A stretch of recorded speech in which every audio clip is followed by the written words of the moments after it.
Hello everyone, আসসালামু আলাইকুম। তো আবার চলে আসলাম খাদিজা শাড়ি হাউস থেকে। তো আজকে দেখেন আপনাদের জন্য একদম প্রিমিয়াম কোয়ালিটির কটন শাড়ি নিয়ে আসলাম। দেখেন আরং কটন, এগুলো অনেক ভালো মানে, এগুলো কিন্তু একদম নতুন নতুন জিনিস। এগুলো দেখেন আঁচলটা একদম ডিফারেন্স একটা কাজ করে, এগুলো কিন্তু সুতার কাজ করে। এই যে দেখেন সম্পূর্ণ সুতার কাজ করা, মাল্টিমিনা কাজ করা হবে, একদম প্রিমিয়াম কোয়ালিটির একটা কটন শাড়ি।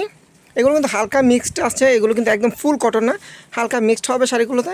দেখেন ডিজাইনগুলো দেখেন, আঁচলটা হবে এটা ফুল ভয়েড হবে। এটা দেখেন কত সুন্দর একটা শাড়ি, পুরো শাড়িটা কিন্তু অল ওভার গর্জিয়াস কাজ করা। তো এই শাড়িটা নিতে হলে আমাদের খাদিজা শাড়ি হাউসের অনলাইনে কিন্তু আপনি অর্ডার করে নিতে পারবেন। ক্যাপশনে কিন্তু আমাদের ইমো হোয়াটসঅ্যাপ নাম্বার দেওয়া থাকবে, আর যারা শপে এসে দেখে নেবেন তারা অবশ্যই আমাদের লোকেশন অনুযায়ী চলে আসবেন। দেখেন একটা কালার, আঁচলটা হবে এটা ফুল বয়টা হবে। এটা দেখেন কত গর্জিয়াস একটা শাড়ি, একদম প্রিমিয়াম কোয়ালিটির স্ট্যান্ডার্ড একটা শাড়ি। দেখেন কত সুন্দর একটা ডিজাইন। তো এই শাড়ি দুইটার প্রাইস থাকবে মাত্র 1200 টাকা, পেয়ে যাবেন খাদিজা শাড়ি হাউস থেকে। তো যারা এগুলো নিতে চান অবশ্যই আমাদের শপে এসে দেখে নিতে পারবেন এবং অনলাইনে অর্ডার করে নিতে পারবেন। তো সবাই ভালো থাকবেন, সুস্থ থাকবেন, আল্লাহ হাফেজ।